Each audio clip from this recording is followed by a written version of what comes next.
Então eu queria falar com você sobre alimentação saudável e essa questão da gente poder ter uma opção mais saudável do que um refrigerante, do que uma bebida artificial cheia de corantes e conservantes, para poder sentir o mesmo prazer que essas tradicionais bebidas proporcionam, só que ao mesmo tempo preservando a nossa saúde, né?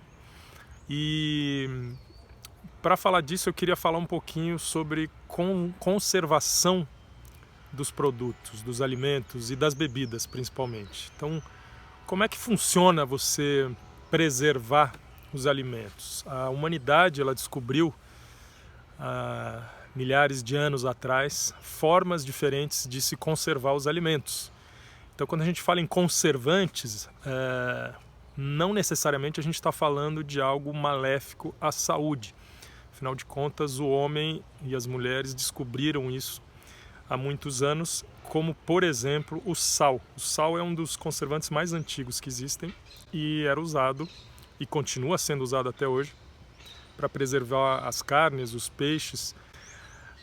Só que daí a gente vem para a era industrial, né? Nos últimos 100 anos a gente evoluiu muito nesse quesito de conservação dos alimentos. E aí é que começa o problema. No momento que a gente resolveu industrializar os alimentos e tornar tudo muito mais eficiente, a gente acabou descobrindo novas formas de conservar os alimentos e conseguiu dar a eles uma vida bem mais longa do que seria o normal. E a gente conseguiu desenvolver produtos artificiais, químicos, que fizessem esse papel de forma mais barata e mais eficiente. E aí é que entra o perigo, né, para a gente que está preocupado em dar uma boa saúde para os nossos filhos. Você que é mãe, que está na correria do dia a dia, como é que conciliar tudo isso, né?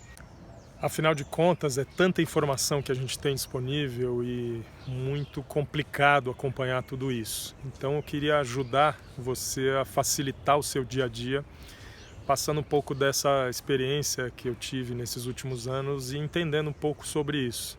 Sobre como uma bebida pode ser mais saudável ou menos saudável, dependendo do tipo de conservante que ela tem e dependendo do método de conservação que foi usado. Então, como eu tinha falado, o sal é um dos conservantes mais antigos, mas tem um outro conservante natural, por exemplo, que é a vitamina C, presente na gota do suco de limão. Faz uma experiência em casa, pega uma maçã, corta ao meio, numa metade espreme um limão e na outra metade não joga esse suco de limão. E espera um tempo e vê o que vai acontecer com as duas metades da maçã. Aquela que você jogou limão vai preservar a cor muito próxima desde o momento que você cortou a maçã. E aquela outra metade que você não jogou o suco de limão, depois de um tempo vai começar a ficar marrom. Isso significa que a maçã vai oxidar. E o que significa oxidar? Ela vai começar a perder as características originais, principalmente as características nutricionais. Então, os micronutrientes, que são as vitaminas e os minerais, a gente perde eles no momento que a gente vai oxidando esse alimento e isso não é legal para a saúde. Então, no nosso caso, por exemplo, quando a gente vê na embalagem escrito vitamina C, aqui ó, tá vendo? Vitamina C, é o conservante que a gente coloca para garantir a preservação desses micronutrientes ou da característica mais original do suco de fruta, sem a necessidade de um conservante mais químico. Mas isso não é suficiente para garantir que Gloops fique na prateleira por muitos meses e que você depois ainda compre e leve para casa. Então existe um outro método que a gente foi desenvolvendo de conservação, que é o método da pasteurização. Muita gente já ouviu falar disso por causa do leite. Pasteurizar é quando você eleva a temperatura de um produto alimentício, uma bebida, e depois você resfria ela, você baixa essa temperatura de novo.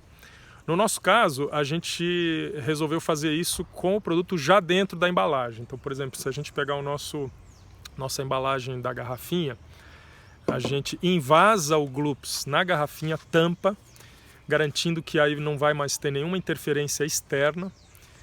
E depois essa garrafa já fechada passa por um túnel de pasteurização. O que é um túnel de pasteurização muito usado também na indústria da cerveja? é quando a garrafinha passa por um túnel, literalmente, numa velocidade, e recebe um jato de vapor quente. Então a temperatura interna do líquido vai subindo até aquele limite que a gente quer que seja pasteurizado e depois resfria de novo. E assim, depois desse processo, a gente garante que o produto fique conservado por muito tempo na garrafa, sem a necessidade de um conservante químico que teria aí muita implicação na nossa saúde. A gente sabe disso, muitos nutricionistas sabem, a própria indústria alimentícia sabe, mas acaba relevando em função aí de custo, de eficiência de produção.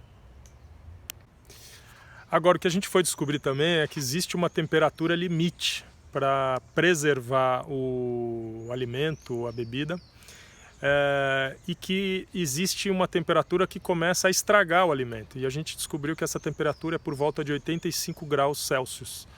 Então, quando a gente eleva a nossa bebida de 75 para cima, você começa a matar os micro-organismos indesejados, as bactérias e tal. Mas a hora que você passa de 85 graus, aí você também começa a destruir a própria característica da fruta. Então você que em casa faz o seu chuchuzinho aí na água fervendo, lembre-se que o ideal é você tentar um método de não superaquecer o seu alimento. Então uma dica para vocês é sempre tentar observar isso e fazer nossa comida do dia a dia numa temperatura abaixo de 85 graus, porque assim você vai preservar muito mais os nutrientes desse alimento. Na nossa fábrica a gente consegue manter o túnel a temperatura máxima de 85 graus e com isso então o Gloops conserva muito mais os nutrientes do que se tivesse aquecido numa temperatura mais alta. Tá bom, e como é que eu, dona de casa, como é que eu, mãe, executiva, que estou na correria do dia a dia, buscando os filhos, tendo que atender 1000 solicitações do meu chefe, resolver as questões de casa, vou saber de tudo isso e como é que eu vou achar um produto que eu sei que não vai ter tanto risco?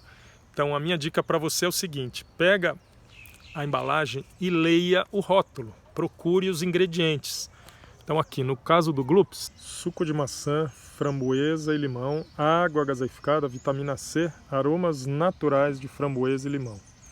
Então não tem nenhum nome esquisito que você não saiba entender o que é. Então essa é a dica. Procure sempre ler a lista de ingredientes, identificar se você conhece todos eles, se são familiares.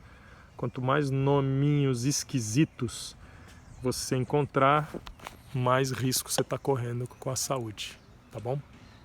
Outra dica é o seguinte, sempre na lista de ingredientes, ela vem em forma decrescente pela quantidade que aquele ingrediente tem dentro do produto.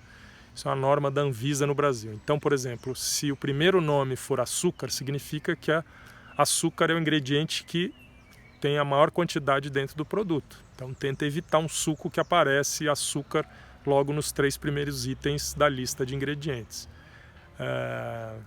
E procure evitar conservantes químicos e corantes químicos. Quanto mais natural, quanto mais próximo daquilo que você faz em casa, melhor. Espero que vocês tenham gostado. Próximo vídeo nós vamos dar dicas de como fazer suco em casa.